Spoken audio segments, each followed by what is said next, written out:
Welcome to Prince Shorthand House, exercise number 13, progressive shorthand, December 2020, 100 words a minute. Ready?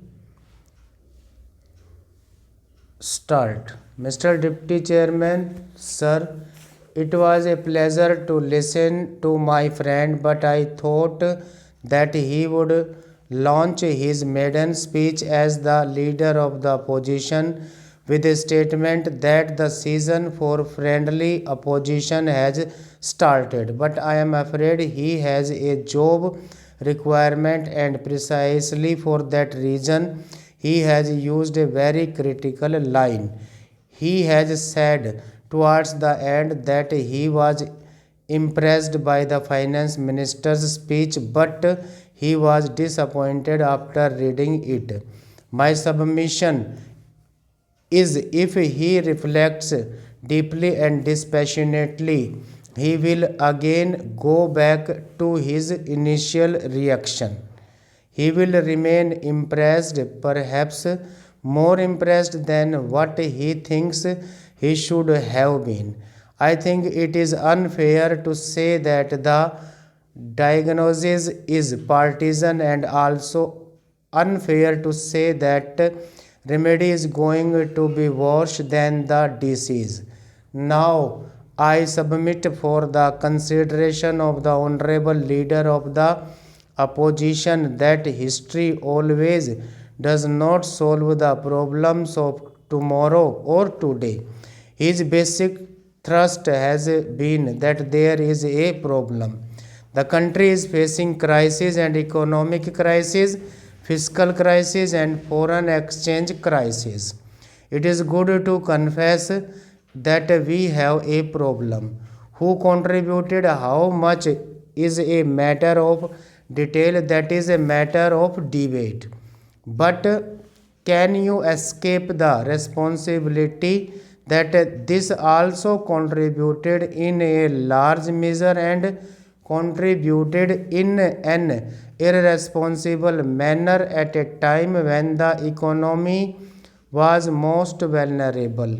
They had political support from all walks of life, in the sense both from the left and the extreme right, and their leader was the ex-finance minister who had historically contributed in the earlier so-called devaluation or whatever other kinds of reforms in the country. So who is preaching? The devil quoting scriptures, something which we are not used to. But the job requirements for my friend could be his constraints. He talked about black money and said that the government had compromised and had not taken deterrent accounts. Would the House like to hear from him what the Janta Dal government did? Did it do anything to recover even 1 rupee of black money? So it does not lie in his face to say that the enough is not being done or that the government is compromising with black money. The government is making all efforts to create job opportunities.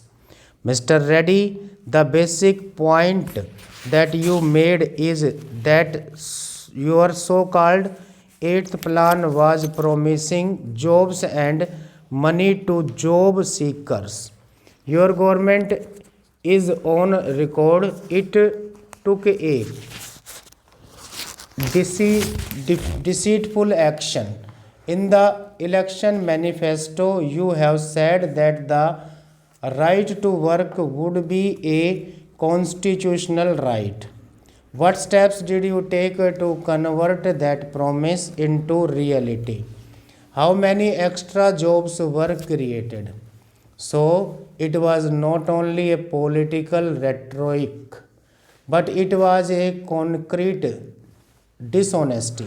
Look at what you promised in the election manifesto and what was there in the president's speech. What followed after the president's speech is systematic running away from the election promises, and ultimately we ended up with no plan.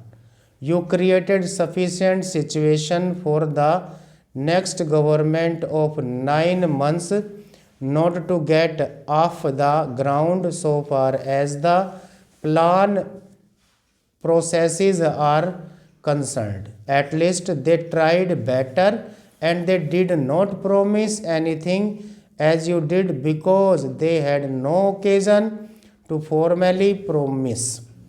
Now you have said that the IMF has become an international sovereign. What is the role of the IMF? People do not lend money because they are friends. They lend money on the basis of your creditworthiness. And today, the IMF's signal is required for the rest of the world to revive faith in the Indian creditworthiness, which you have eroded first by talking aloud and irresponsibly from the housetop that the coffers are empty. Even a destitute does not say that his coffers are empty. On the one side, you are saying that the coffers are empty, and on the other, you are trying to collect resources from all over the world. Secondly, not only you shouted that the coffers were empty, whether they were empty or not, but you took sufficient step to deliberately make them emptier. So, if you go into the history, the recent history also, that will help your memory.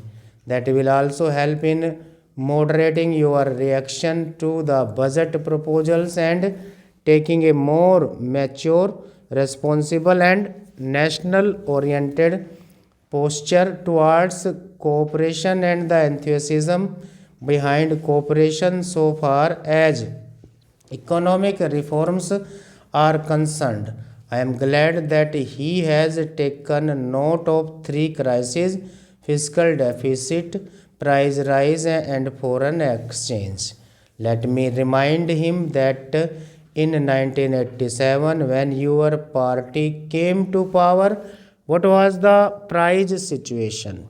And when you left, what was the price situation? And when the Congress came back to power after yours, what was the track record of the government?